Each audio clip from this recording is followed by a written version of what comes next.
Hello everyone, Pounds here, welcome back to Death Synchronicity. Tomorrow comes today, we are going inside the hatch. Probably a basement of this medical facility here. Okay, at the bottom part of the screen now. So an exit here, out that door, and the dark room. This door leads to a dingy back room. What the hell could be in here? I can hear the buzz of electricity coming from inside, but I can't figure out anything more without a little more light. Guess we're not going that way. Let's go through this door. Whoa! Oh my god, look at this. Look at the amount of bodies, a pile of bodies. What is this place? Where the devil am I? It seems like the small building at the ground level is just camouflage. Oh my god. The most important part is here underground.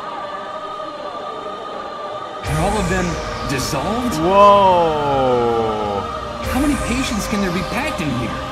Dozens? Hundreds? This is horrible! Whoa! This is terrifying.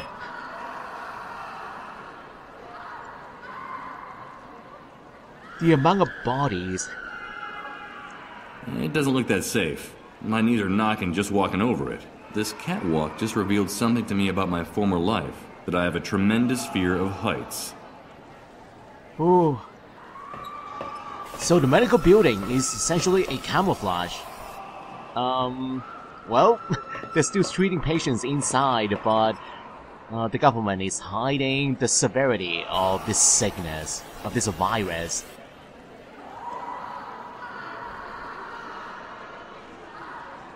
Great.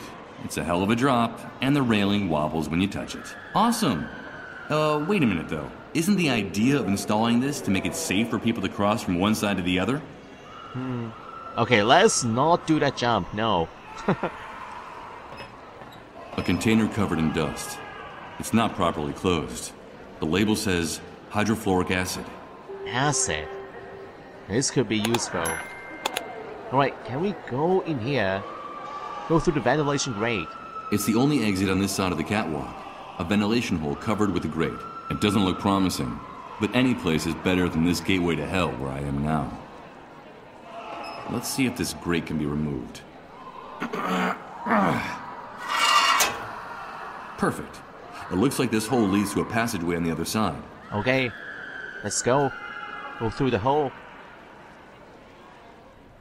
And where are we now? Forms? What is this? There's a bunch of papers stuck to the door of the closet. There seems to be some type of bureaucratic form among them. Brigade Mission Protocol number 19 out of 36. Medical Staff 2, Army Staff 2, estimated time 3 hours. GPS, you must enter the complete address of the target location. Make sure to update the geographic database. Disease test. Rear, not infected. Red, infected. Oh, green is not infected. Long-range rifles in main armory picked up. So, priority objectives, maximum risk. Adrian Serda from Spain. Edwin Tion from Malaysia. So, are these names of the staff working here? Jerome Braun from France. Christina Buch from New York. Lake Kubilius from Chicago. Roscoe Fay from Sydney. Russell Deitch, London. Tanja Lichtenauer from Germany. Jean Bonnet, Spain. Andrea Verlat, Spain. Are these staff members or patients? And even more names? Okay, and that's the last one. So neutralize objectives. They are neutralized. Clean up brigades. What does that mean? They are neutralized. They are removed. They are murdered. They are erased out of existence. It's an enormous, wrinkled plastic bag that looks like it wants to escape from the cart's trash can. A black bag? It's sagging from the weight and so dilapidated that I doubt this janitor's cart has many more trips left in it.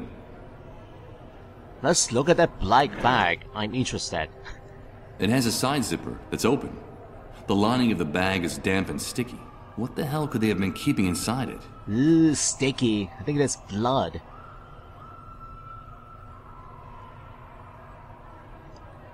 The future is in our hands. Collaborate, rebuild, report. From the text, I say this poster must have been part of a government campaign launched after the Great Wave. Isn't that like the poster that I have? Tomorrow comes today.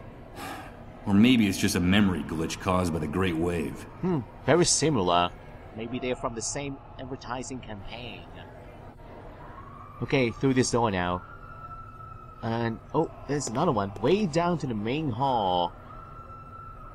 Okay, let's go through this one. Locker room. A row of anonymous, ramshackle lockers. I get the impression that everything in here could fall apart at any moment. Maybe in solidarity with those poor unfortunates screaming in the main hall. This room looks pretty normal compared to the other ones.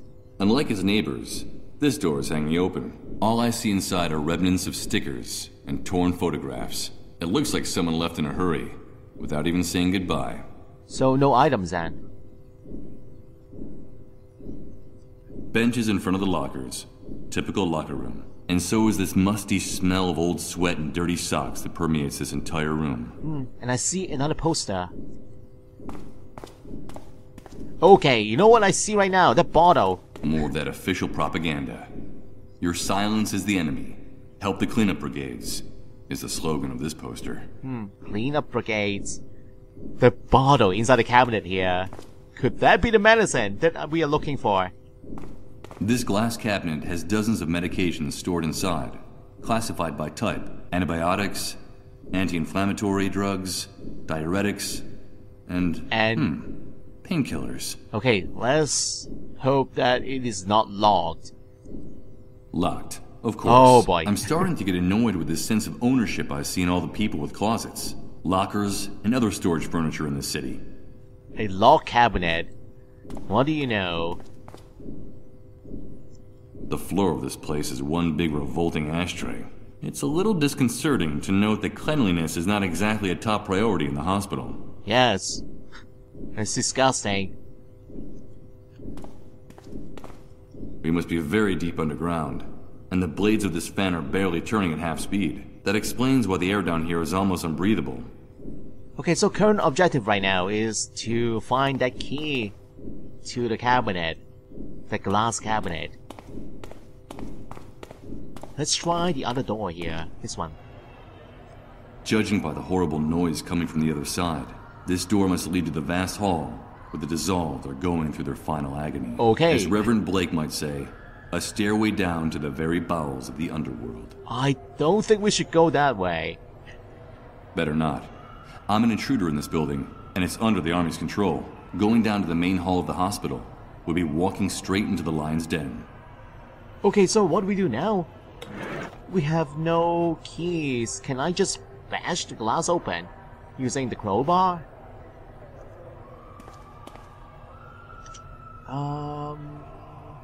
Better closet. Can I open this one? The handle that opens this rusty monstrosity looks worn out. It looks like this closet is used frequently, and with very little care. A tiny lock is preventing me from opening the door, and despite its size, it seems to be very strong. A tiny lock. Let's try using the bolt cutters.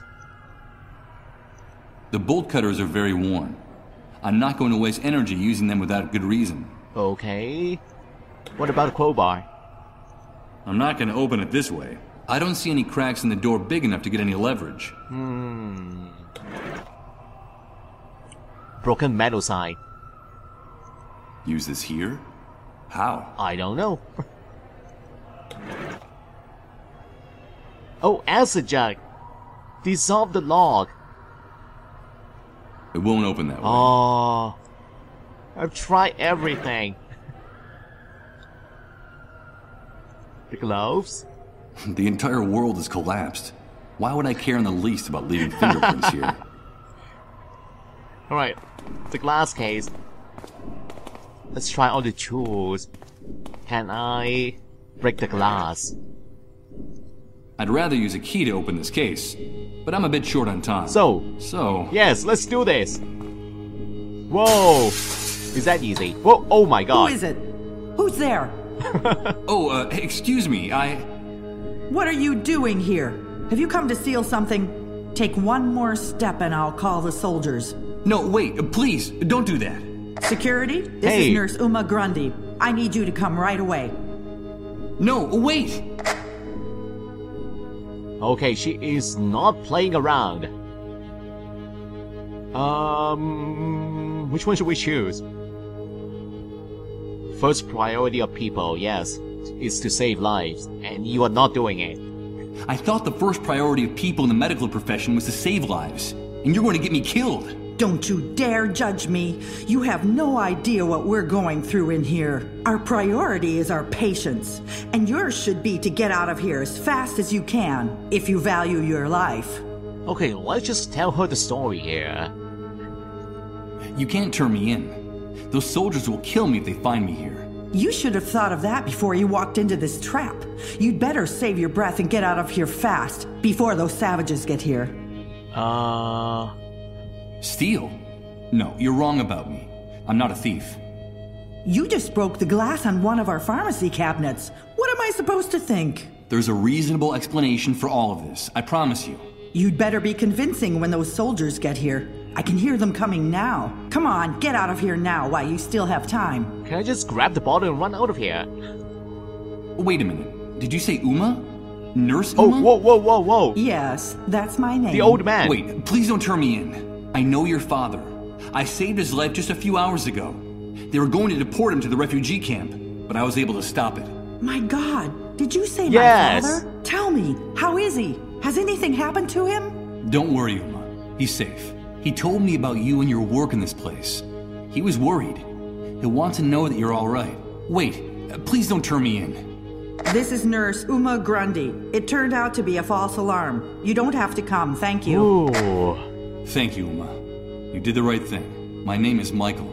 But now you should explain why you burst in here like that. What are you looking for, Michael? I came to get medicine.